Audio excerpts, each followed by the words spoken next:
আমাকে কার ক্যারামের কাছে দিচ্ছে যেমন সেটআপ করলো কেনা সেটআপ এমনি এমনি যাই তুই জানিস নি তোর কাছে জীবন আছে সেটআপ তোকে মামুনের কাছে যাওয়া ছাড়া তোর বাপের ফোন তো নাই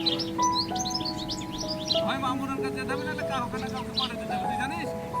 তখন আর কিছু দিচ্ছে না তাহলে আসেনি